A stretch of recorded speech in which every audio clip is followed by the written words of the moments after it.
Hello and welcome to Movies for Dumb Guys. I'm your dumb guy host, Joe Johnson. And as usual, joined by my fellow dumb guy, Ryan Sharp. Excellent. And yet another dumb guy, no offense, Tim Williams. Go away, Baton. Here's my line. I'm not a smart man, but I know what love is.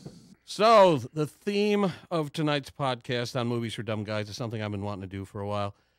Tonight is our Dumb Guys tribute to dumb guys. Yeah! Been wanting to do this for a while.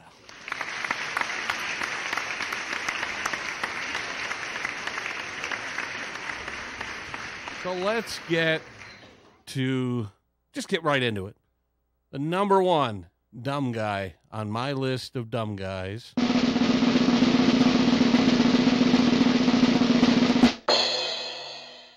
I can't see the screen. Hold on a second. Here's the dumb guy right here. See? Joe It's Johnson. fitting. He's got a beautiful backswing. Dad, oh, he got all of that one.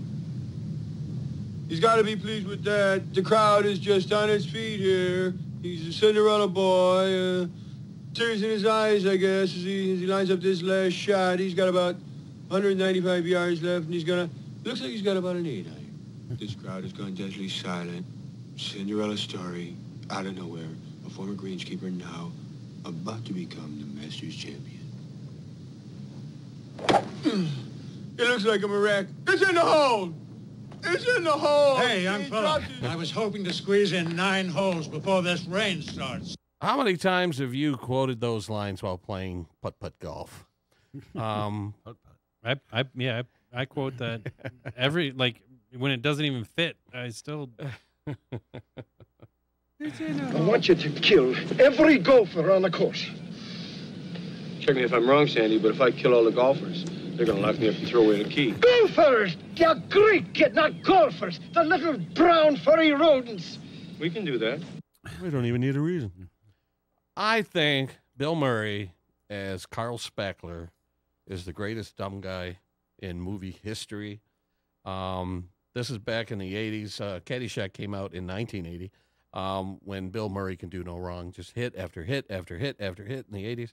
But this probably is one of, if not the most beloved character he's ever played in movies. Carl Spackler in Caddyshack. Ryan, agree or disagree? I don't. I agree. He's a great character and is definitely a dumb guy.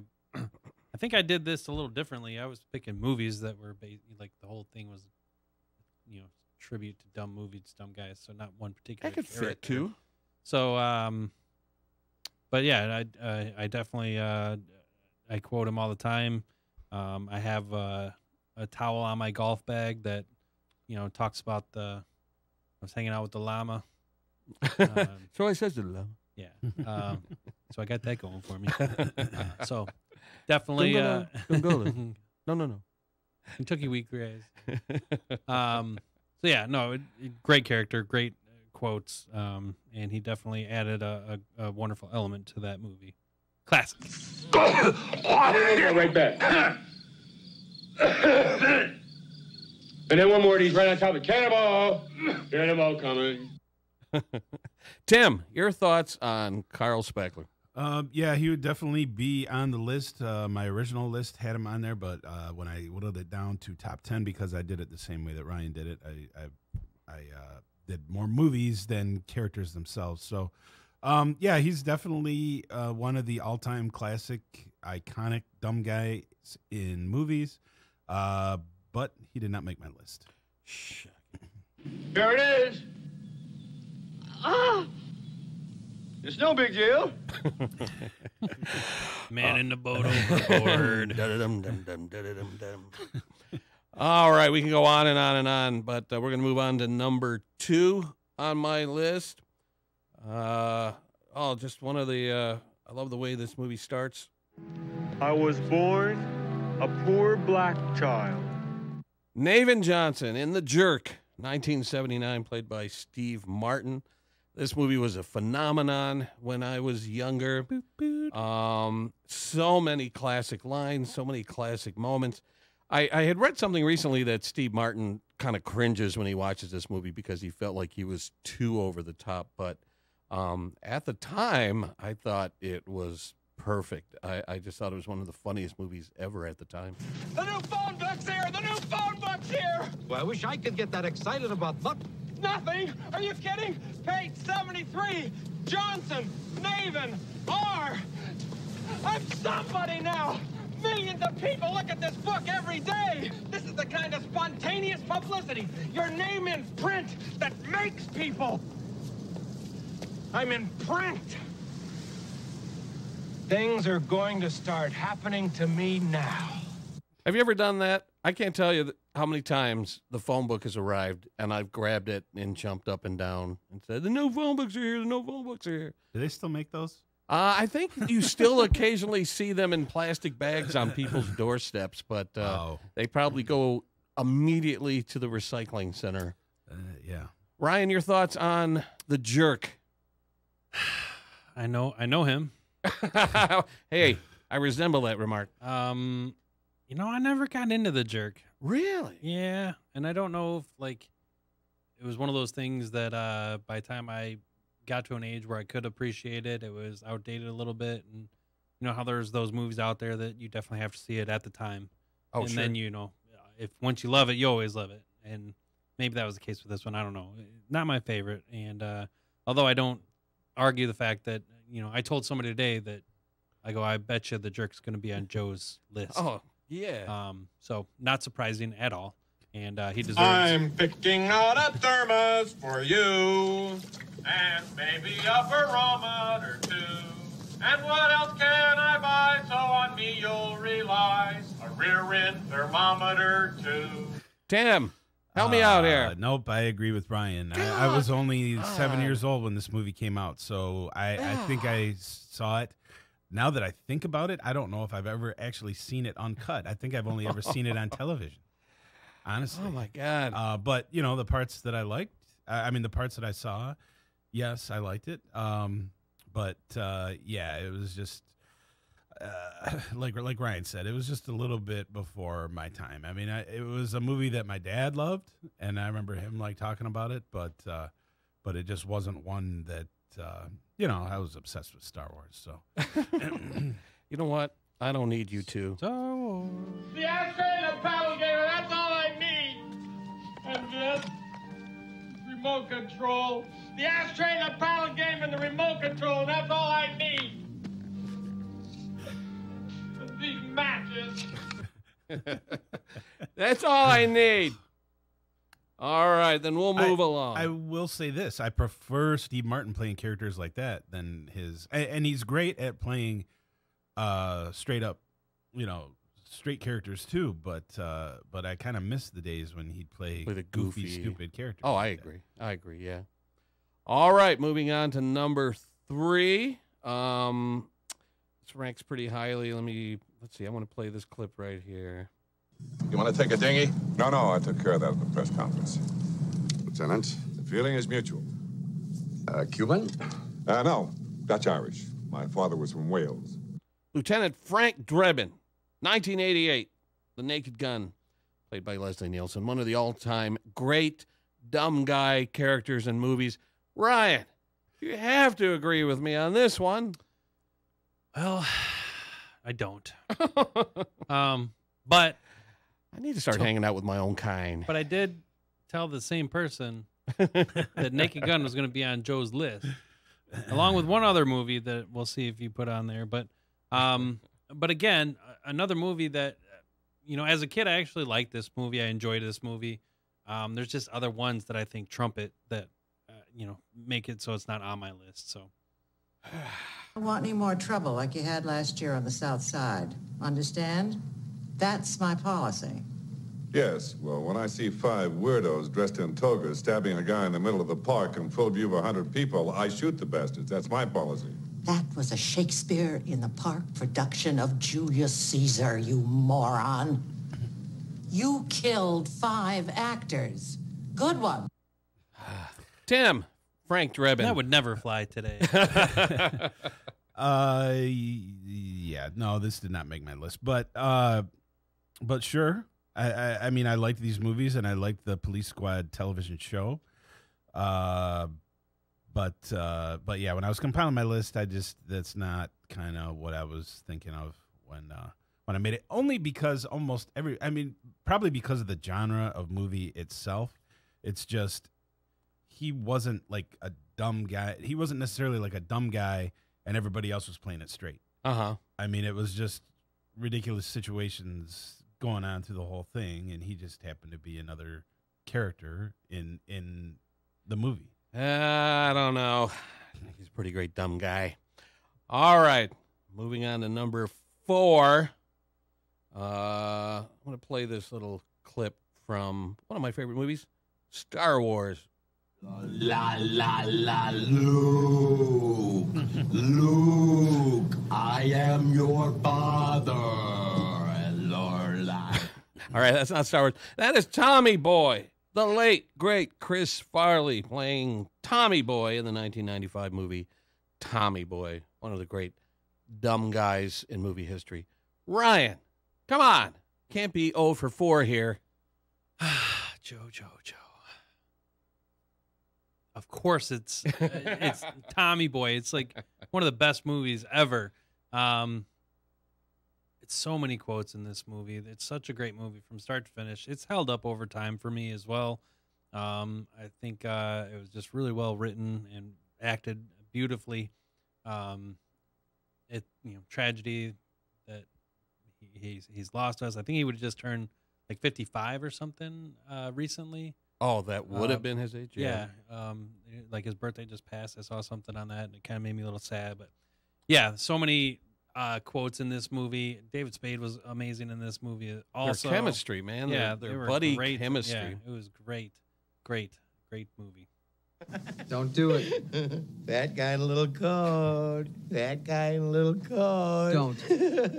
That guy in a little coat. That guy in a little coat. Take it off, dickhead. I'm serious. Richard, what's happening? This is such an oft-quoted movie, especially among my family and I. I can't tell you how many times when I've been in the car with my sister and I'm like, moron's here. And it just makes us laugh. There's obvious quotes like fat guy in a little coat. There's a ton of them, but the little subtle ones that I do are like, get yourself a new map. Like when somebody can't find something, I'm like, get yourself a new map. And a lot of people don't know what I'm talking about, but yeah. I'm stealing it from that sarcastic gas station driver. Or if somebody like drops or spills something in your car, that'll really up the resale value. You ever do that? Every time, there's an attractive girl, or I'm always like, do you know which way to the weight room? Like to my friends, not to the actual girl, but just as a little thing. And then of course, you think she goes out with one of the Yankees.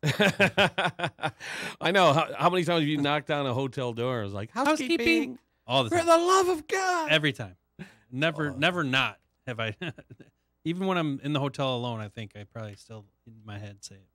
Tim, you going to get in on this Tommy Boy party? Sure. I love this movie, but I don't consider Tommy Boy a stupid person. Really? And I don't consider him necessarily a dumb guy because he came up with the answer, and I believe he was the only one that came up with the answer about the signers of the Constitution. Herbie Hancock. Exactly. So he was definitely smarter than the David Spade character. You can get a good since look he came at a up bull. with the correct answer. But yeah, I mean, I like this movie, but when I compiled my list, I was thinking of dumber guys. She's like 10. Okay. Yeah. You know what? I mean, come on. He really ended up the hero and saving the company at the end. I guess the girl got some credit too, but he graduated. Yeah, little I used to get donuts lodged in. Now the sad thing is, the follow up to this was the Black Sheep, and that actually has some pretty funny moments too. And I thought we were going to get a whole franchise of David Spade and Chris Farley movies, but unfortunately that came to an end. That is one thing that I do wonder about sometimes. Is like, where would his career be at this point? Yeah. You know, I even love. If I would have thought about it, I mean, it's possible that. What was the one? Beverly Hills Ninja. Yeah. Right. I actually like that. I mean, it's. So I like it too. stupid, That but- didn't make my list, but I he's- actually do like that movie as well. Miss that guy. All right, on to number 5. Ladies and gentlemen, can I please have your attention? I've just been handed an urgent and horrifying news story. And I need all of you to stop what you're doing and listen. Cannonball! Number 5 on my list is not just Will Ferrell's Ron Burgundy, but the 4 main leads of Anchorman 2004 movie. Of course, you got Ron Burgundy. Don't act like you're not impressed. And then we got Champ Kind, who I just met a few weeks ago. What do you say we go out on a date? Have some chicken, maybe some sex. You know, see what happens. And then, let's see. Oh, we got Brick. Poor sweet Brick. I would like to extend to you an invitation to the pants party. And you know what? I did not load I love Lamp. There's some clips in here that I must have left off. But, yeah, there were a couple others I was going to put on here. But, of course, and then there's a great Paul Rudd in as well. And I'll do his. Go ahead. It's made from real panther, so you know it's good. Sex Panther by Orion. 60% of the time, it works all the time. I actually have a Sex Panther T-shirt. I should have wore it tonight. So those 4 guys in Anchorman, I think, are some of my favorite dumb guys. Some great lines. This is one of my all-time favorite movies, let alone comedies. I love everything about Anchorman. Ryan, your thoughts? Just watched it the other night with Ethan. He thought it was pretty funny, although he was very upset when Jack Black kicked the dog off the bridge. He wanted to turn the movie off. I'm like, just chill out, dude. Did you show him the outtake where Jack Black picks up the stuffed dog and kicks it straight up in the air? It's a great movie. It is definitely a dumb movie, but I laugh so hard. And even the parts that make no sense, like when they have the Fight Club with all the other news anchors. Oh my God. With Ben Stiller. Yeah, Ben Spanish Stiller language and Tim Robbins and all those guys. And then, so this movie, for me, the quotes have changed over the years. It's crazy because when it first came out, it was like, I love scotch, and things like that. And then now it's a lot of people. There's a lot of memes out there. You know, that escalated quickly, right? So that's a big thing now. So, absolutely a great movie. And I think San Diego stands for whale's vagina. Let's agree to disagree. I love Lamp. Do you really love the lamp, or are you just saying it because you saw it? I love Lamp. I love Lamp. And then I found this clip. They've done studies, 60% of the time, it works every time. There he is. That doesn't make sense. Stings the nostrils. I got to admit, that smells like pure gasoline. Tim, join in here. I don't remember if I saw this at the theater. I think I might have just saw it on video. And I was not a fan. Hey, where did you get those clothes? At the toilet store? Did you ever watch it more than once? No, I have not. I think you have to. At least I don't think. Okay. This is one of those movies where I don't think I loved it the first time I saw it either. Okay. But the more I watched it, the more I was like, okay. As a matter of fact, I'm almost positive that I didn't see it until it was on video because everybody was talking about how great it was. So my expectations were high. So that might be a reason why too. Get you every time. But yeah, I know. Unfortunately, yeah. I did have to watch it a few times before I jumped on board, but. Now, the sequel came out like a decade later and did not live up to expectations. Money grab. There were some funny moments, but I was uncomfortably sweating watching Anchorman. Now, 2. I That want to was a say, pretty- Were you at home did see alone? part No, I was two in the at theater. It was. I think I did see part 2 at the theater. Did you? That sounds familiar, but I could be getting it mixed up. I don't know. Yeah, they should have just stayed with the first one. All right, so that's my top 5. I have another 5 and then some honorable mentions, but we're going to go around the table. So, Ryan. Boy, I tell you what, I have probably 20 movies on here, and I stopped myself. There could be, 40, 50, 60 movies on here. There's so many options. I'm going to go with my number 1 is one that I used to watch growing up that I could quote from start to finish. I probably wore the VCR tape out. I watched it almost every single day, and that was Wayne's World. Now, see, I don't know if I would consider those guys dumb guys. Explain yourself. I just they're just kind of dumb and goofy and I mean Garth, like socially awkward and just kind of maybe teenagers doing their thing.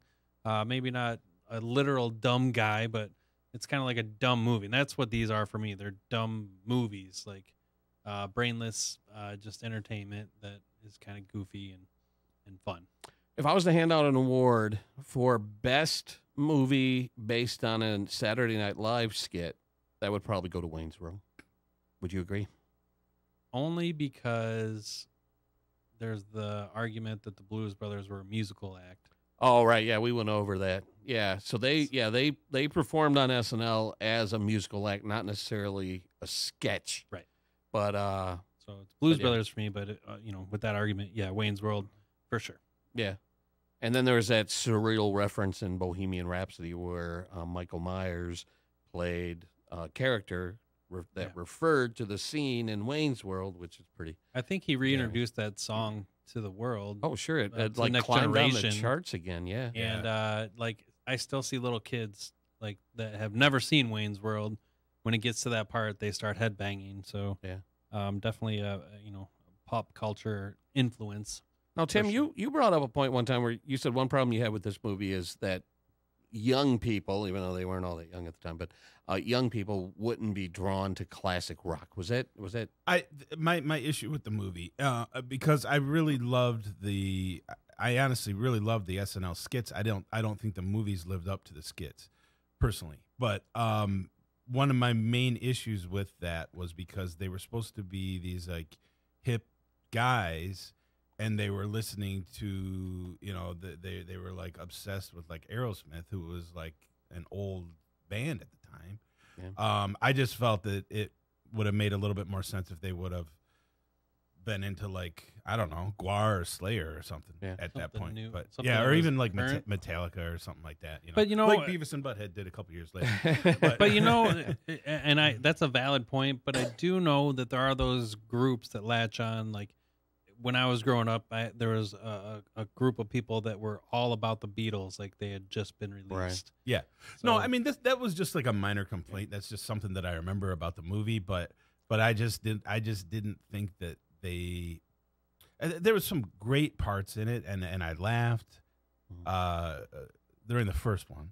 But I just didn't think that it lived up to the skits. Now, the comment about the music, I want to share a story with you. Back when I was in my probably late 20s, maybe early 30s, when vinyl was kind of going out of fashion, it wasn't retroactively cool yet.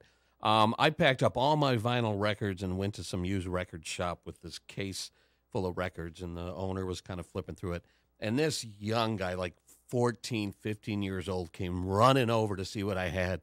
And he goes, "You got any Zeppelin in there, man?" And I was like, Zeppelin? Like, it shocked the heck out of me. I was like, no, I don't have any Zeppelin. But, yeah, there's a young kid into Zeppelin.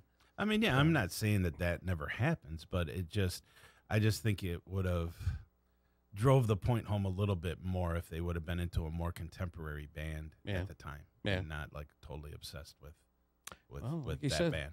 They turned Bohemian Rhapsody into a second go-round hit. They did. And but I will say this, I think that they do fit the dumb guy thing. Not that they were necessarily dumb, but they were kind of presented just kind of like immature, like slacker guys. Yeah. And, I think that definitely fits this discussion. So. Okay. Looking at this. Oh, I like what you've done here with the contract. I have to have my lawyer look at it. Right. Goofiness. So that was my. I'm gonna go with that for number one. Number two is another movie that I could watch over and over again. I just watched it recently. Still made me laugh out loud. I dressed up like it for Halloween. It's Billy Madison. Shut up! I had that in my holster. See that? How'd you know I was going Billy style? I was waiting for that to go number one. I had my mouse right on it. I'm like, oh, he didn't go Billy Madison. But No. But I think he is one of the ultimate dumb guys. It's a dumb movie, but so funny. And again, a ton of quotes you could do from this movie. Great sub characters like Steve Buscemi. Hilarious. Chris Farley. Yeah, Chris Farley. Bus driver. Yeah, absolutely. So, Norm Macdonald. Yeah. Well, as I was putting the list together, I'm like, Adam Sandler, made his career out of playing dumb guys. But if you were to rank his dumb guys, Billy Madison's number one. I mean, this is like his number one dumb guy. Mm-hmm. Stop looking at me, Swan. Well, the water boy might be up there, but I have. Yeah. But I also Little Nicky. Yeah. But Billy Madison, I think, is the number one dumb guy. Good movie, like watchable, Right. watchable movie. Like Little Nicky's not watchable. I agree. I actually have Billy Madison as my number 3, and I think that definitely set the tone for at least his first few movies. Sure. Kind of playing like goofball, stupid characters, and he had that formula in the beginning, and I think that really worked for him. But yeah, out of the Adam Sandler movies, I still like this one the best, easily. Who did you see live recently perform at the Fox? I believe that was Adam Sandler and Rob Schneider. Oh yeah, that's right. He opened for him. All right. What else you got, Ryan? Well, I finally got one. Thank you. So the next one on my list, it's one of those ones, again, you have to watch it more than once, I think, but I definitely jumped on board with Step Brothers. Oh, yeah. I think it's hysterical. And again, in my daily life, I use these quotes all the time. Shut your mouth. You sound stupid. That was in my top 10, but then as I was compiling my list, it kept dropping, and I ended up picking 10 movies above it. But that's a good one. My nephew calls it one of his all-time favorite movies ever. It's the Catalina wine mixer. Boats and O's. Tim, your thoughts on Step Brothers? I liked it, but that's another one that I didn't watch at the theater. I rented it, and I probably watched it one time, and I don't remember a whole lot about it. But I did like it, but it's not. I don't know, man. Maybe I got an issue with Will Ferrell.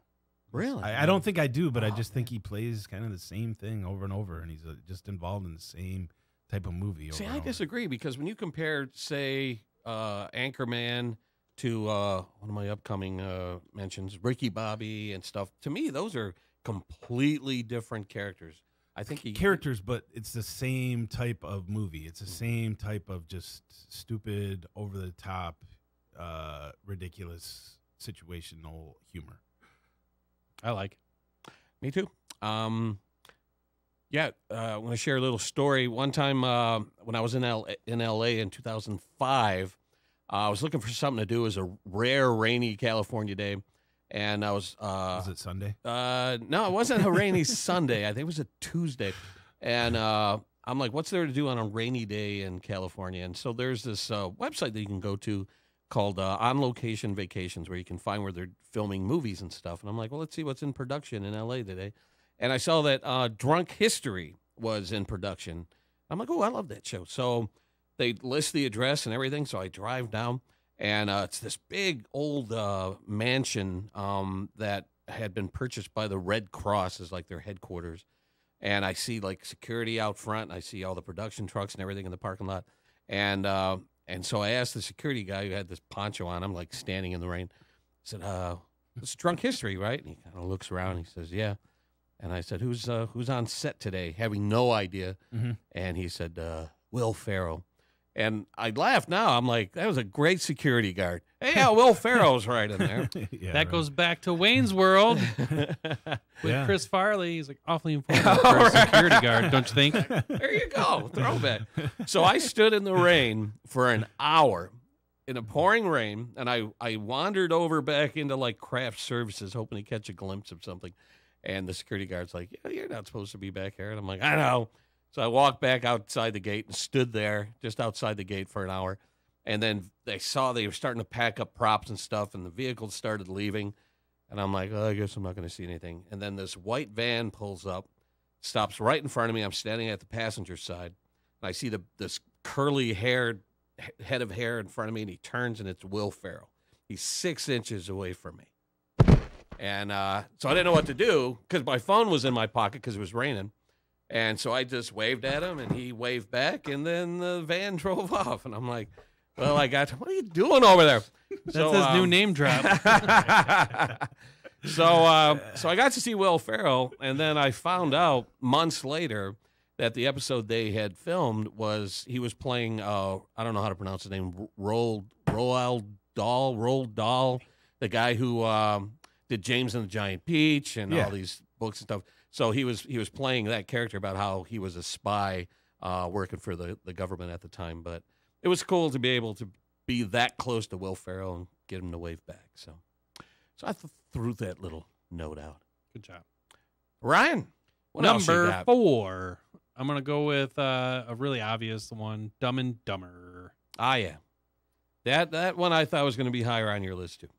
Yeah, and, again, if we do this tomorrow, I might change the order. I might throw one of these that are not going to be in my top 5 in my top 5. It's really hard for me to distinguish the ranking system here, but I think Dumb and Dumber just really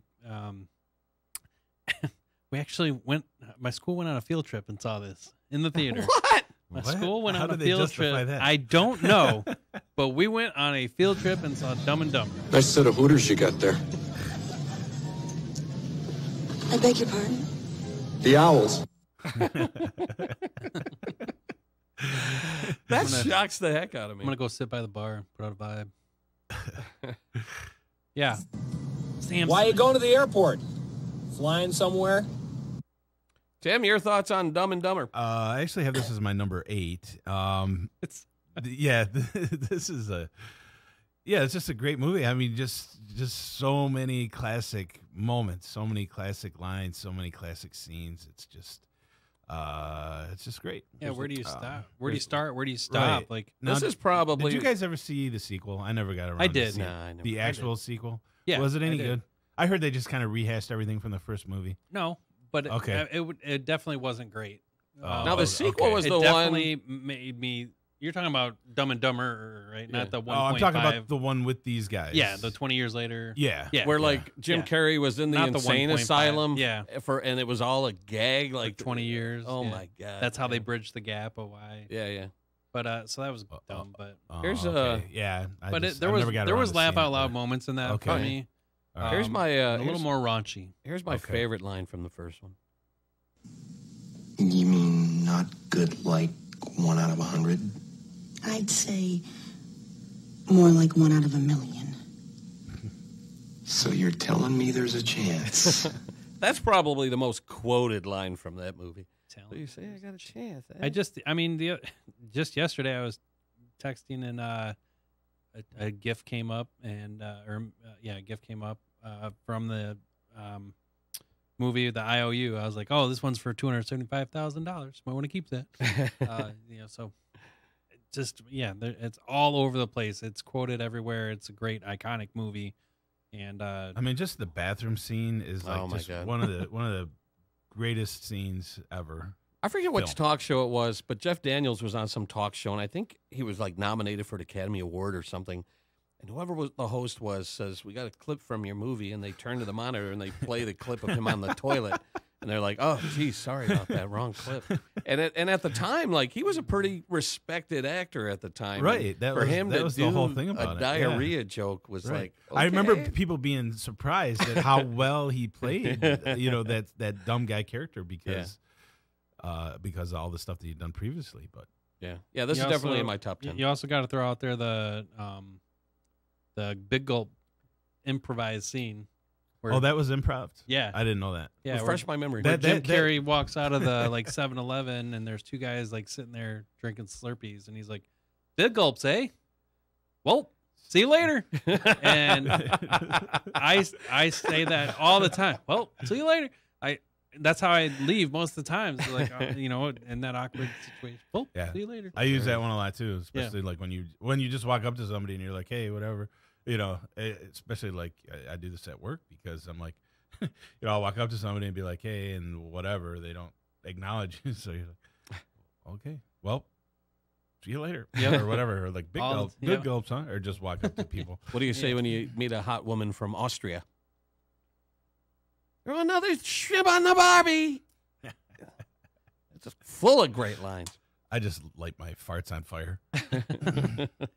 I mean, when he sold the bird to you sold Petey to the blind kid and pretty bird, nice bird. It's just so many things. Definitely. And they had Karen Duff in it. Duffy, I had a big crush on her. She used to be an MTV DJ, and she was the sidekick to the guy. So yeah, just tons of.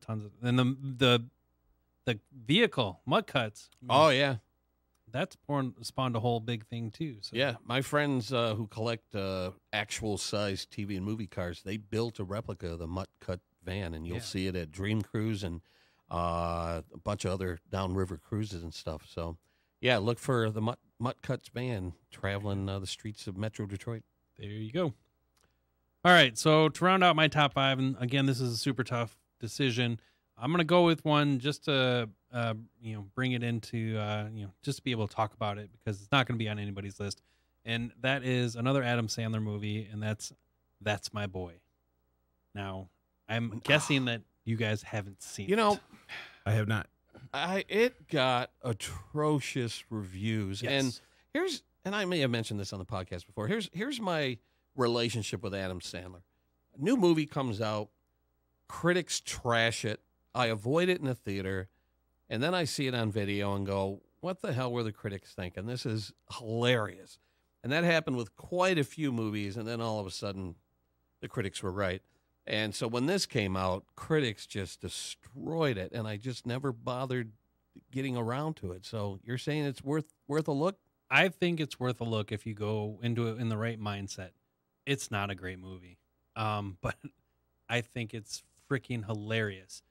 And for me, and maybe this is where other people lose it, is the small little things that make a movie funny to me.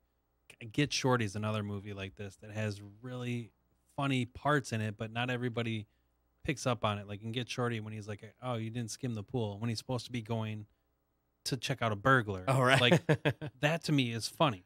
So this movie has a lot of really awful parts in it, but it's laugh out loud funny for me. The premise of the movie is that he slept with his teacher when he was in like middle school or something, and she got pregnant, and she got sent to jail, and he had to raise the kid. So he names this kid Han Solo, and well, that doesn't sound like a dumb guy to me at all. Right. And so and it's years later, and his son is now like his son, stopped talking to him and like wanted nothing to do with him. And so he's grown up now, and he's getting married, and he's got his life together, and he's going to make a ton of money, and then he's getting married. So Adam Sandler gets back into his life or whatever. So, they argue over like back when I was a kid, like, Andy Samberg gets out of the shower and he has a tattoo on his back, and it's of New Kids on the Block, and like he's laughing and he's like, the heads are all warped. He's like, yeah, because I grew up, and like it's stupid, but it's so funny. And then Adam Sandler's like, well, look at me, I got a tattoo of tattoo. I thought that'd be funny.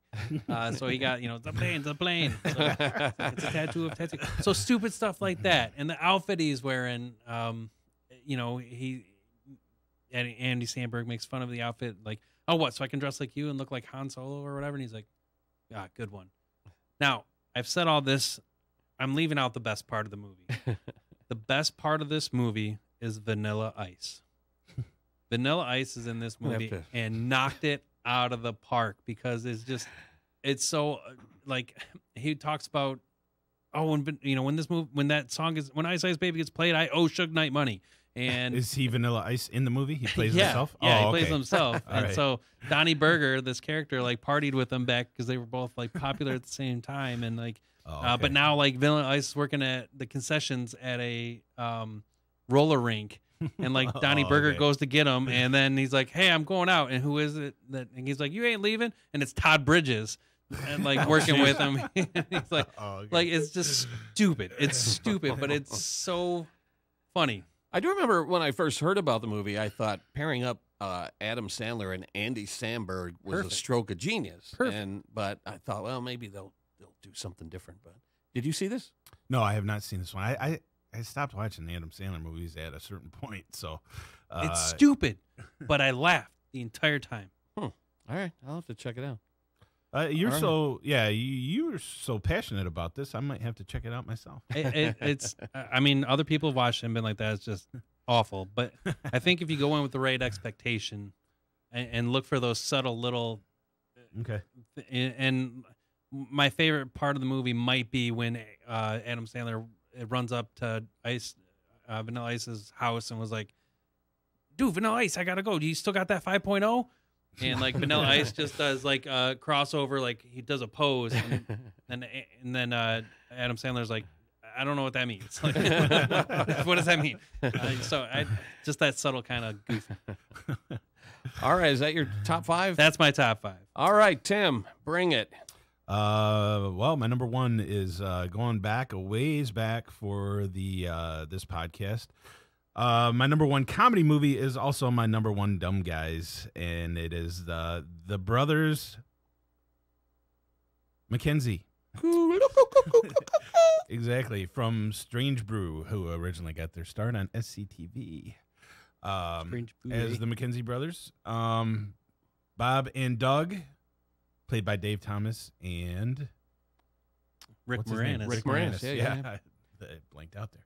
Now, I don't know if we talked about this on the podcast before, but I think it was you who told me why these characters were created. Talk about that. Yeah, Canada at one point came up with this law that a certain percentage of your television show had to have Canadian content. So these guys are like, what the hell does that mean? What's Canadian So, content? you know, they're doing SCTV. So like, well, how are they going to do this? So they made these dumb, stereotypical Canadian hicks. And then it just took off from there. And, you know, there was the album that they had. There was the movie, obviously, Strange Brew. You know, I'm really disappointed that they never continued with this. I mean, I don't know how well it did. I think it did okay. But I remember for a short time there, like everybody that was my age, it came out in 83, so I would have been 11. But like all the kids around my age were just quoting them, and you know, I mean, it was just, you know, So I was, you know, that was too young for me. But by the time I came of age, it was still relevant. Was it? So it's still. Oh, you know, okay. it still went through. All right. Yeah. Yeah. I mean, and I know that like in Canada for a while, I mean, you know, they'd still have like these big Strange Brew fests and all this stuff. They might still to this day. I don't know, but well, they did kind of bring those characters back in that that Disney movie, the Brother Bear. Oh yeah. They played the moose, and they were kind of the same. They were doing those voices, right. So they were kind of doing the same thing. But anyway, they're just a couple stupid hicks, and you know, I love their performances. I love this movie. I love those characters. I mean, you know, I'm revealing my age here, but I watched SCTV, loved SCTV. When I feel sorry for people who aren't familiar with SCTV because it rivals Saturday Night Live with producing some of the greatest comedians of our generation. And Doug and Bob were right up there as far as one of the greatest creations that come out of SCTV. So I loved them on TV. I was excited when they got their own movie. And you're right. I don't know why that didn't spawn some franchise or something after that. Maybe they just wanted to move on to other things. Yeah, probably. You know, Rick Moranis was doing the Honey, I Shrunk the Kids things and Ghostbusters and all that stuff. So. Yeah, I mean, they did both kind of move on to separate things after that. So there wasn't a whole bunch of big franchising. Like it wasn't like it is today. Yeah. Yeah, that's true. You make a sequel for everything. Yeah, that is true. Yeah, yeah. No, that's a great number one. What do you got for number 2? My number 2 is a movie that actually came out in 2006, and it is Borat, 91% on Rotten Tomatoes. What? Is it on your list or It is no? not on my list. Ryan, I'm siding with you on this one. Not on my list for one reason. Come on, I was cracking. One reason and one reason only. A 5-minute montage of a fat naked man.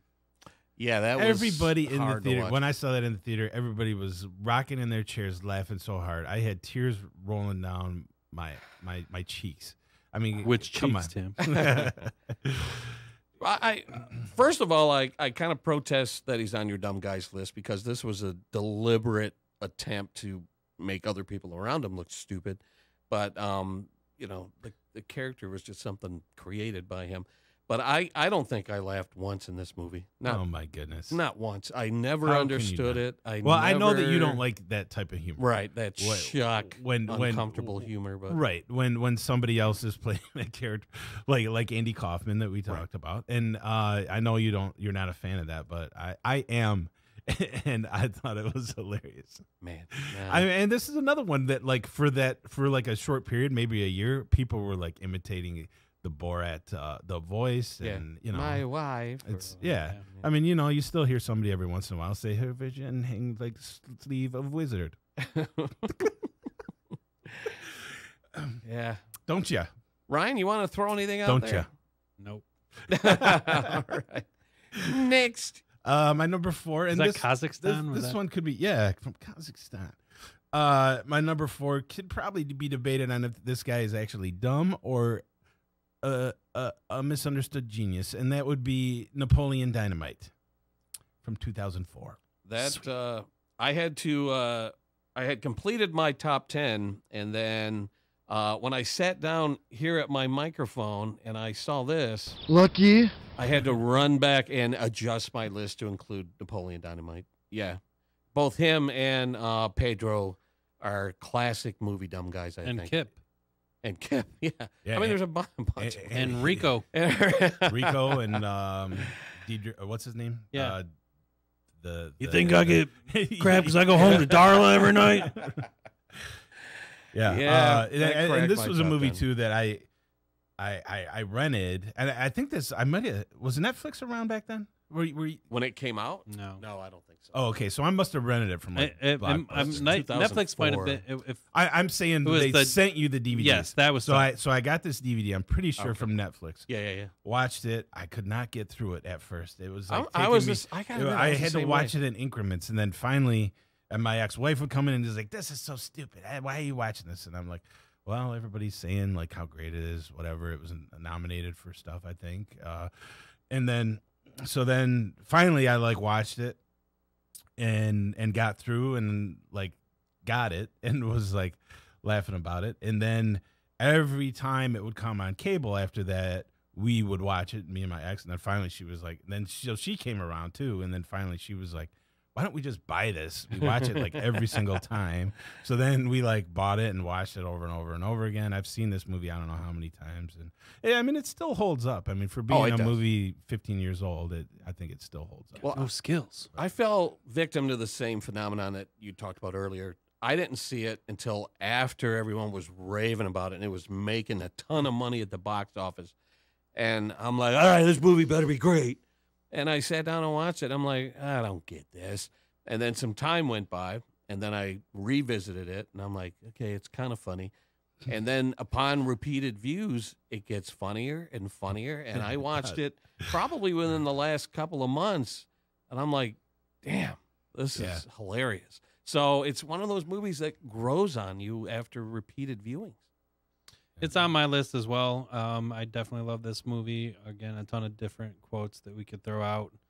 I was actually working at the movie theater when it came out, and I worked it when there was a sneak peek of it, and they were actually handing out watches and vote for summer shirts, which I thought was a big mistake. I thought it should have been the vote for Pedro. They caught up later on after the popularity hit. But I did get the watches, and I tell you what, this thing got so popular. I got like 5 watches, and I sold them on eBay for like $50 a piece. Wow. This little cheap toy watch Yeah. that just had like 3 phrases. Sweet was one of them. And, Really? Wow. It was awesome. But yeah, it's a hilarious movie. It is kind of dry, and kind of there's not a lot of ups and downs. It's pretty flat across the board, but it's so funny. I guess you could say things are getting pretty serious. But my lips hurt real bad. Chapstick thing is really funny to me. The whole tater just tots. so many and all like that Give me your stuff. tots. yeah. I still say that. Peace out.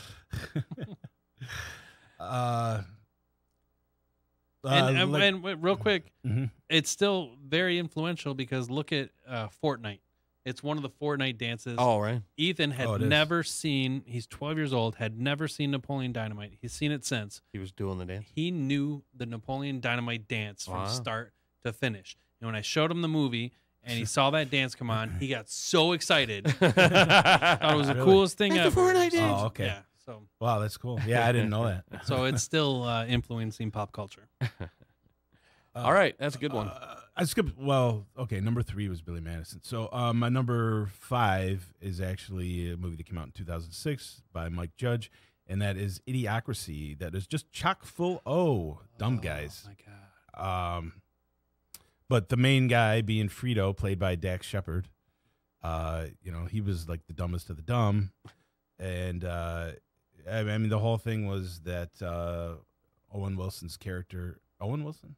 No, Luke. Luke Wilson's character was in this time was supposed to be not so smart. Right. But then after he gets frozen and then gets thawed out and everybody is so dumbed down that he is like the genius at that point. But yeah, I mean, this one too, the first time I watched it, I wasn't too keen on it. But then after watching it on repeated viewings, I kind of got what they were saying, and I really liked it. But yeah, I mean, just like I said, I mean, not one dumb guy necessarily, but like a whole group of dumb people. This definitely fits the bill, in my opinion. Well, I've never seen the movie from beginning to end, but back when we did our political movies podcast, I like watched the trailer and I watched clips from it, and I have to admit that scene where they sort of set it all up by talking about how smart people are limiting their offspring to like 1, maybe 2 kids,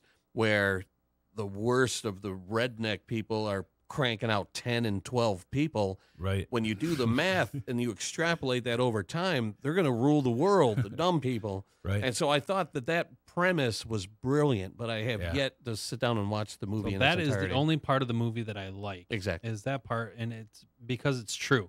And I think there's a lot of that going on right now, and I think there's a lot of. I think a lot of it's true. I mean, the TV show that he watches, where all it is the guy getting hit in the balls over and over. I mean, there's like TV shows like that have been on over the last. Which, by the way, years I was surprised that Jackass didn't make your list. Yeah, I didn't even think about that. But those guys are not dumb, in my opinion. Those guys are all freaking geniuses. I beg to differ.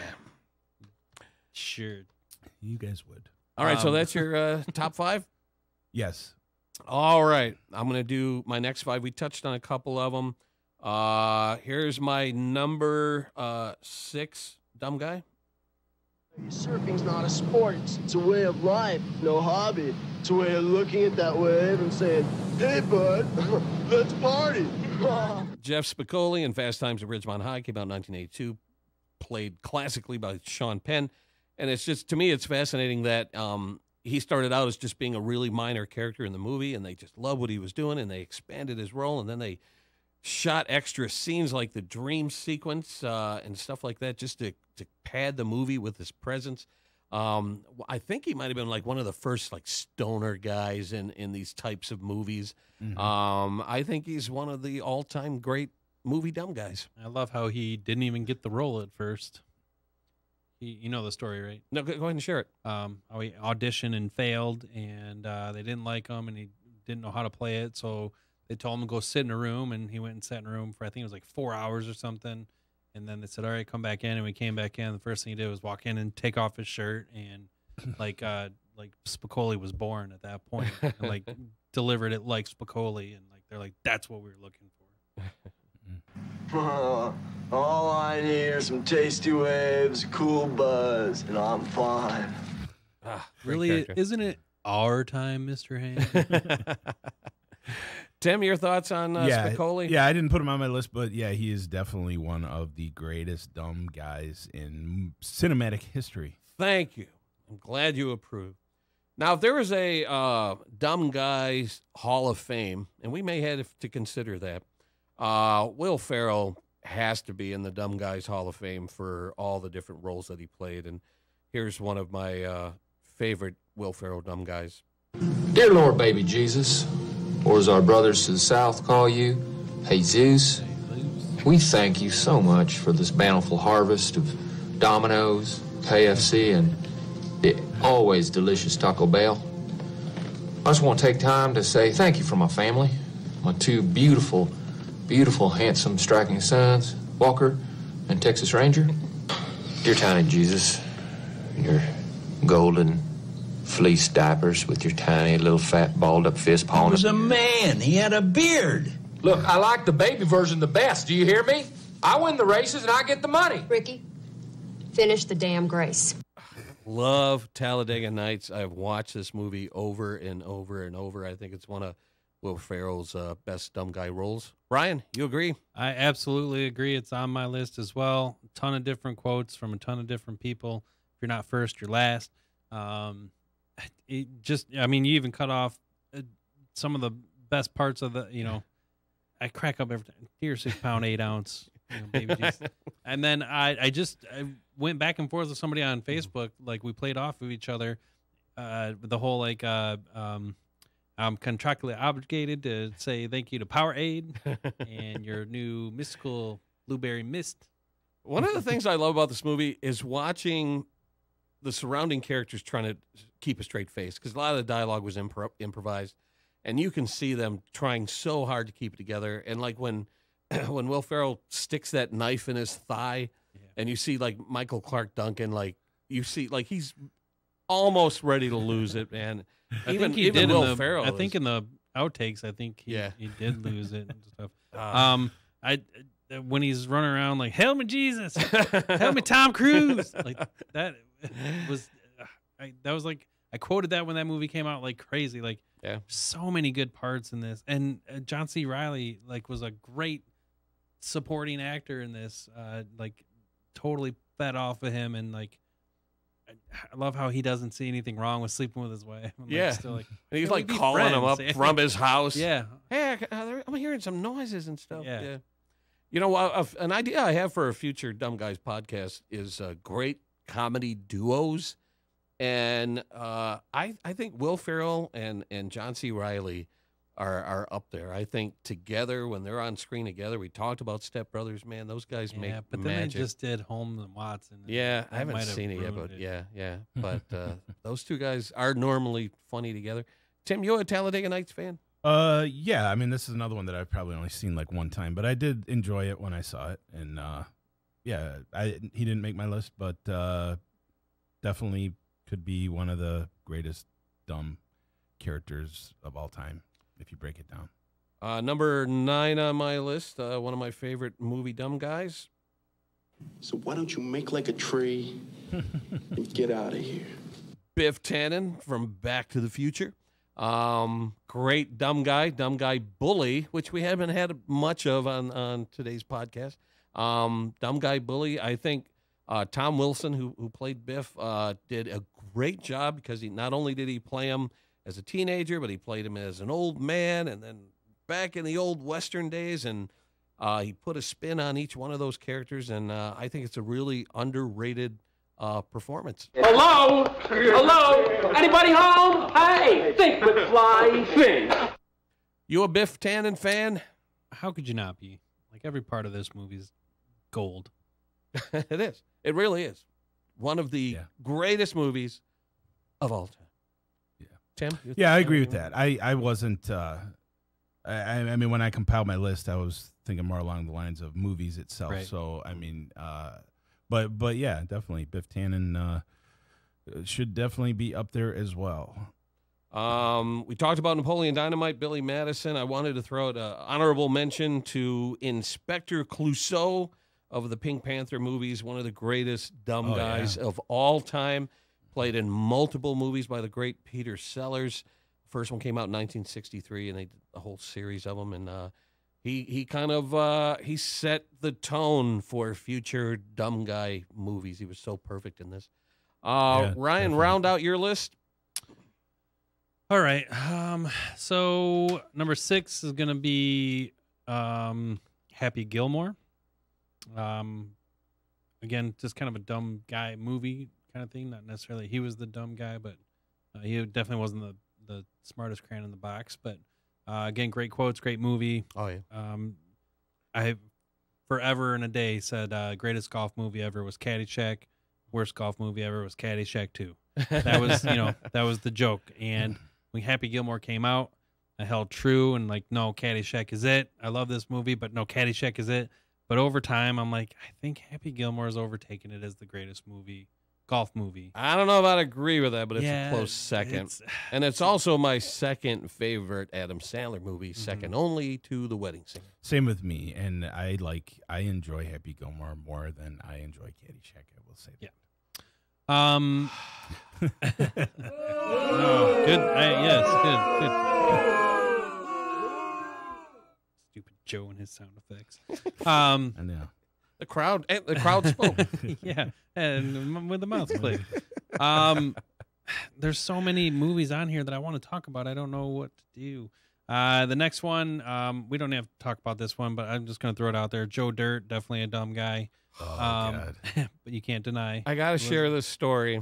I don't think I've ever told this on the podcast. I don't want to talk about it. But we have to. You brought it up. Richie Rollins, who isn't here today, at the time he was dating a girl named Emily, and their favorite movie to watch together was Joe Dirt. And when I made the mistake of mentioning that I had never seen it, they were like, oh my God, how could you have never seen Joe Dirt? So I sat down. They gave me the DVD. I took it home, sat down, watched it. And after watching it, I either texted Rich or called him or whatever, and I said, I don't know if we can continue to be friends after this. I thought you told me. I could be wrong. Refresh my memory. I thought you told me that they sat there and watched They it might have. with you. Tell me my story. And they were looking at you like, how are you not laughing at this the whole time? But I could be wrong. But I thought that's what you told me before. I don't know if they watched it with me or not. Okay. But the point is, I hated this movie. I thought it was one of the worst movies I had ever seen. Now, I may have to revisit it someday. Maybe it's like Napoleon Dynamite where it might grow on me over time. If you don't like Joe Dirt, you can skip That's My Boy. Well, okay. Yeah, because I was actually looking forward to this. I was a big David Spade fan. Well, I still am. But and I had a mullet at one point, and so I was looking forward to this movie. I don't think it would work. I'm going to look like Hulk Hogan here pretty soon. So I remember specifically laughing 2 times through the entire movie. I did not see it at the theater. I rented it 2 times.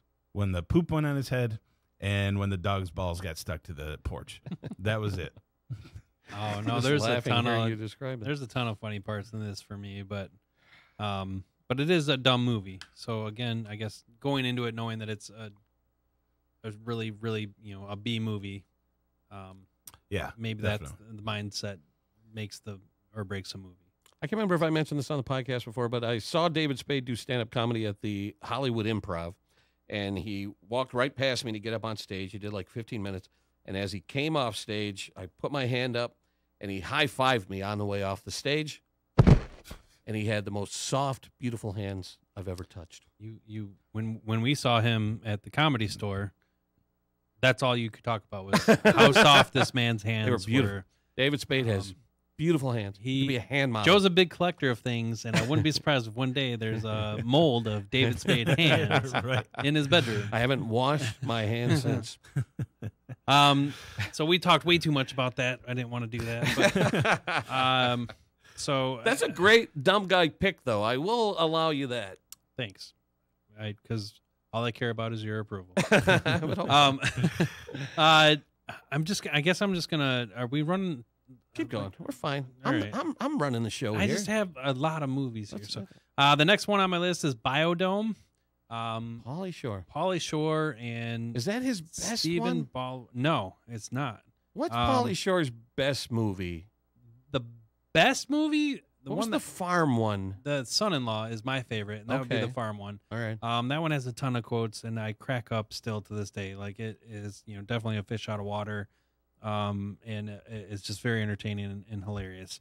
I have others on here as well. In the Army Now was another one I really liked, and I really a big regret of Hollywood for me is that when we were standing there talking to Andy Dick, that I didn't do from In the Army Now, where they're like, "'Cause a crazy boy." Like, I wish I would have done that and seen if I could have got a reaction out of him from In the Army Now. So, Son-in-Law, In the Army Now, they came out around the same time, and I think Biodome wasn't far after that. So I was actually a big Pauly Shore fan based on those movies. So He might be on the first ballot for the Dumb Guy Hall of Fame too, because that was kind of his shtick in the Right. 80s, playing those characters in the movies. I have vague recollections of Encino Son-in-Law. Man, Encino Man was another one that you could throw in there. Yeah. I remember Son-in-Law. I remember liking that. I don't think I saw the Army one, and I may have seen Biodome like once. But Yeah, Biodome's not that great, but it's kind of funny, and they're definitely dumb and doing some dumb things.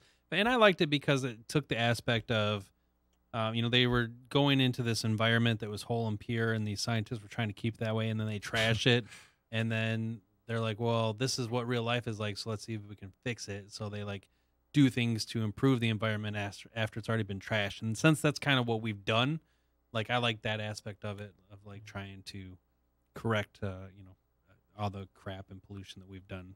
Now, for those of you who don't know this, Pauly Shore's mother, Mitzi Shore, ran the Comedy Store on Sunset Strip in L.A. for decades until she passed away last year. And when was it? It was October 2017. I was in L.A., went to go see a show at the Comedy Store, came out. There's kind of an outdoor patio bar area, kind of hanging out, looked over my shoulder, and there was Pauly Shore standing right there. And he was performing on a different stage. I didn't see him perform, but went up to him, said hi. He was super nice, got a picture with him.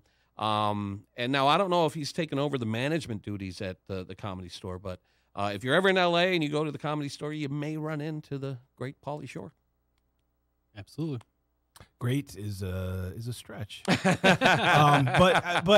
back in that time, I did watch those movies, and I did like most of it. I don't think I ever saw Encino Man, but I used to watch the other ones. And Encino Man might be the best all-around movie. Really? But he's not the main character in that, though, Correct. right? No. Okay. Is that Brendan Fraser? Brendan Fraser, Sean Austin, that guy.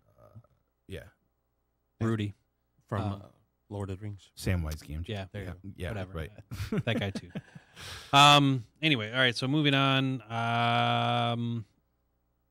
Harold and Kumar. Yeah, that's a good pick. I'm not a fan of the movies. Were those guys supposed to be dumb? It's kind of just a dumb kind of, again, that dumb humor. I mean, they were stoners, but it wasn't like they were stoners like Cheech and Chong stoners or Right. I just think it's a brainless kind of goofy, yeah. Well, I high agree. and trying to go get some White Castle kind of thing. Yeah, that's true. And this movie brought us the reinvented, revived, what the heck, who is this guy, NPH. So Neil Patrick Harris, playing against type. Yeah, everybody was like, "Oh my God, Doogie Howser just snorted cocaine off that girl's butt." Oh yeah, that's right. So it kind of reintroduced him to the world, and it was amazing. It was one of those shock factors that you loved, and I think that is what eventually, he got How I Met Your Mother years later, and I think it's because they saw he could play that type of character, that Barney Stinson character. So now, was the 3D Harold and Kumar, was that filmed in the Metro Detroit area? I have no idea. I think it was, because there was a guy who went through my video production classes years ago, and he was an extra in some films, and he played the cardinal or the sounds like you know the bishop. answer to your own question. Well, I don't know if he played it locally though, or if he played it elsewhere. That's why I was trying to get confirmation on this. But for those who have seen the movie, this guy played the cardinal or the bishop or whatever that either Harold or Kumar punches in the mouth, and his tooth like flies at the screen and stuff, and I'm like, wow, that's a pretty high profile role in this movie. But yeah, I'm not a big Harold and Kumar thing, and I kind of cringe when you mentioned Cheech and Chong, because now I'm like, oh man, I might have to rethink my top 10 now, because Cheech and Chong are some of the greatest movie dumb guys of all time. So. I mean, I didn't even really think about Dave's that not here, until man. just now either. Every time I hear like My Sharona on the radio, I'm like, my chichones. Yeah, absolutely. So yeah, Harold and Kumar's up there. I threw Ted on here because I think that's kind of a goofy, dumb. That's a good one. Dumb movie that Bear is absolutely hilarious.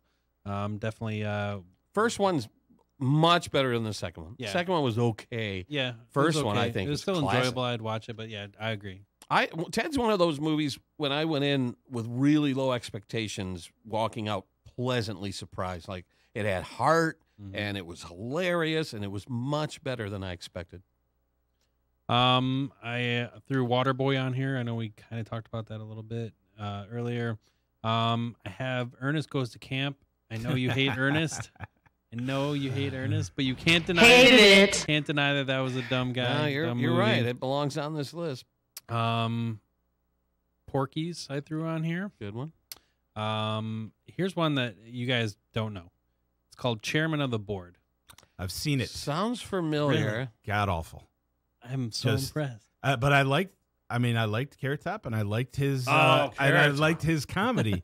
But this movie was horrible. Yeah, it was just a mess. I guess I could have also thrown The Pest on here with. I've seen that too, and that was another one. That was exactly. Yeah. I felt the same way when I watched that. Exactly. It was just bombarding you with stupidity stuff, and then by the time it's over, it was like, what did I just watch? I don't even remember it. Yeah, I mean, the Chairman of the Board was a movie version of, so he could do all of his props. That was his act, basically. Right. So, but he was a dumb guy in it, kind of entertaining it, but in a very, very, very, very, very dumb way. I threw Bill and Ted's Excellent Adventure on here. Yeah. Obvious reasons. Weekend at Bernie's was another one that I put on here. I thought that was kind of a dumb. One of the dumbest premises in movie history. But that movie was great. You're right. It was funny, and it was huge when I was young, but at some point rigor mortis has to set in, and it's just such an awful concept for a movie that somehow worked. Yeah. Yep. I threw Bowfinger on here. Bowfinger for me, I love this movie because I like being in film and making movies and things like that. And the creativity that they use to get this concept made, and from the guy standing on the side of the road with a "Will Work for Food" sign that they're actually using to bounce light onto Eddie Murphy. Like, I was like, oh my God, that is so genius. Like, just so creative. And even the concept is hilarious to make a movie that he doesn't even know that he's in. And then Eddie Murphy, the way that he played his brother, being the dumb brother, the stunt double and all that. Yeah. Like, just knocked it out of the park. So definitely that's a good one. Bowfinger. I threw Spaceballs on there as well. And then I'm going to end my list with Dude, Where's My Car? Probably one of the dumbest movies ever made. And again, if there was a Hall of Fame, this has to be in the Hall of Fame. Super stupid. But it cracks me up that all the nerds. And then the scene everybody knows, like, dude, you got a tattoo. What's mine say? Sweet. What's mine say? Dude. What's mine say? And like that, going back and forth. Just hysterical. And Ashton Kutcher kind of, I guess, was like That 70s Show character, but he was looked at as a different actor. So it was kind of yeah. All right, no, that's a great list. Tim, you got anything we've left off? Yeah, a few, but I just want to say, man, I wish I would have been in the mindset of actually just picking dumb guys, because I thought about so many different ones, and one of them that I want to mention, I didn't have him on my list originally, but and I don't remember the name of the character, but Michael Keaton's character in Night Shift. Do you guys remember that movie with Henry Winkler? Yeah, I love that movie. I thought he was like that. That was a fantastic performance by him. I don't know if you remember. Was he a dumb guy in it though? Well, he seemed kind of the Michael Keaton smartass kind of a guy. Not really. I mean, he was. Oh well. I mean, he eventually kind of wasn't dumb because of his ideas. But don't you remember he had the tape recorder to talk about the great ideas he had, and the one of them that he had was idea to eliminate garbage. edible paper. And then the other one was like to feed the tuna fish mayonnaise before they died, so you wouldn't have to put it into the tuna.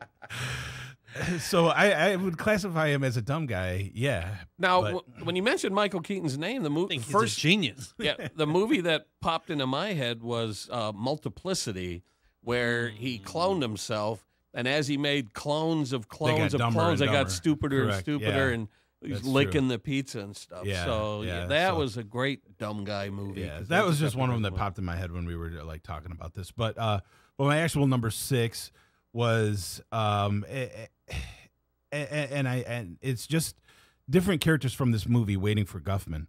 But really, I mean, I kind of lump in all the Christopher Guest movies together, but because that was kind of like the first one besides Spinal Tap, but it was like the first one that he directed. And then you go on to like Best in Show, and even like the characters in A Mighty Wind, you know, they were all kind of stupid. Not all of them, but you know, for the most part, they were all kind of dumb characters. But definitely Waiting for Guffman. You know, it was like what was that one? They were like doing the play.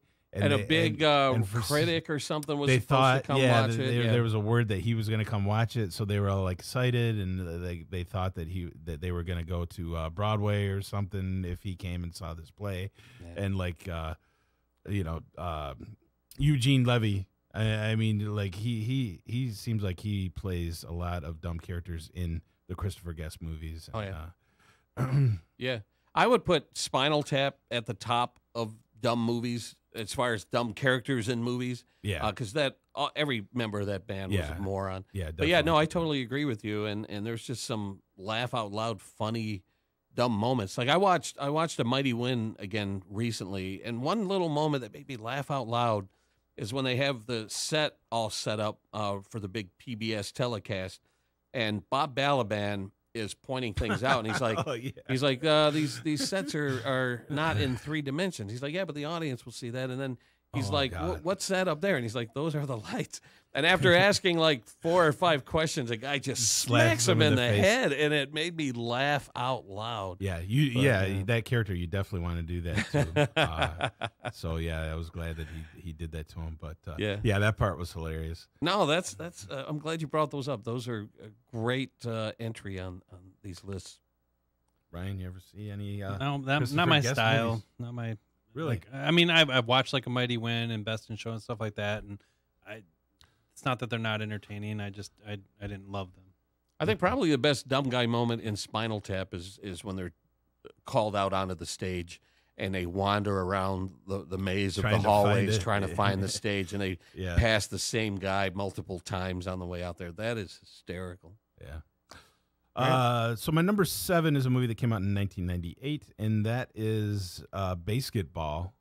And not only you know, Trey Parker and Matt Stone's characters, but also Squeak from the movie. I forget his name, but he's been in a couple of their movies. Orgasmo? He was really, Orgasmo Chota too. Boy. Chota Boy, that's correct.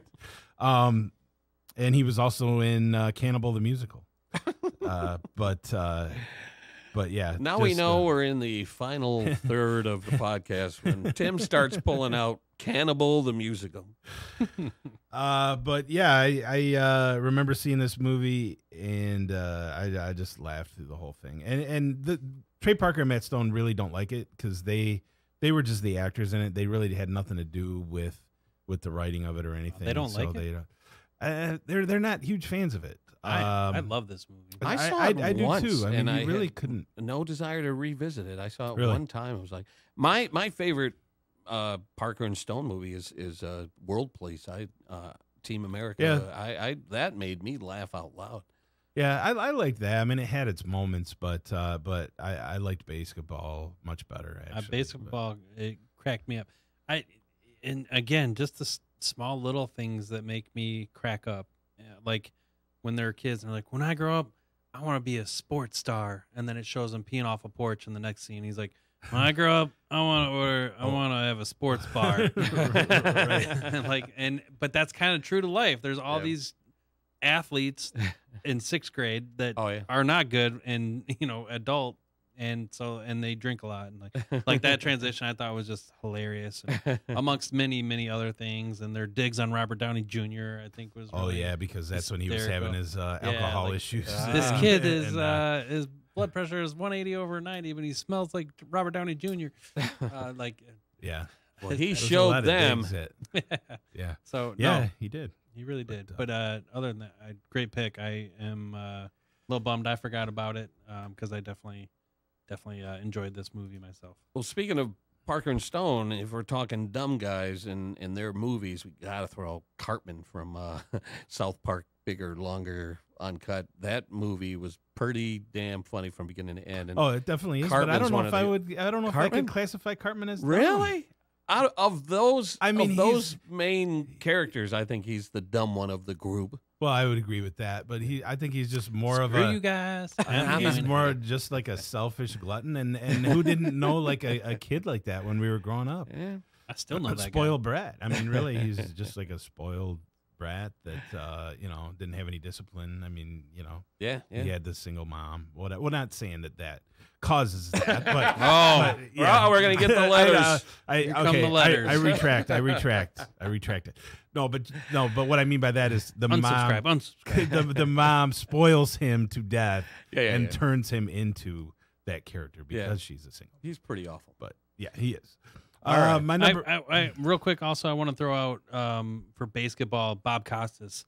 He was hilarious in that too. Like he was and they were talking him and who did he? It was Al Michaels. And they're talking about like young, like it's hard to believe those girls. Only this league's only 5 years old, and he's like, it's hard to believe those girls were only in high school 5 years. Like that part, and then and I think that they had used this in a previous movie, but when they were excited because they won, and he's like, "You're excited? Feel these nipples." Yeah.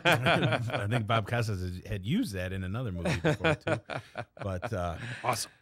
Anyway, my number 9, and I don't know if you guys are fans of this movie or not, and this one might be a little bit controversial too because he is actually the hero of two movies, I should say, and that is the 1992 movie Ashley Williams from Army of Darkness. Not the smartest guy, but ends up being the hero. I didn't know he was kind of a dumb guy in those movies. Oh yeah, he's real dumb. I thought he was one of the big things. Well, I mean, he's the hero and he's an action hero, but he's still not too bright. I had no idea. I mean, like the whole one of the main parts of the movie is they want him to try to I can't remember what it is. He's going to try to retrieve like a book that's gonna like save whatever. It's gonna.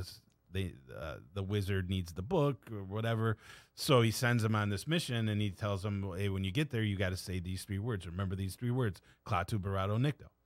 So he gets there and he doesn't remember the words. So it's just if you watch it, I mean, he is not a smart guy, and he's very arrogant, but I had no idea. But he's still the hero of the movie. I mean, he still ends up doing heroic things in spite of himself. But have you seen those movies? It's been a long time.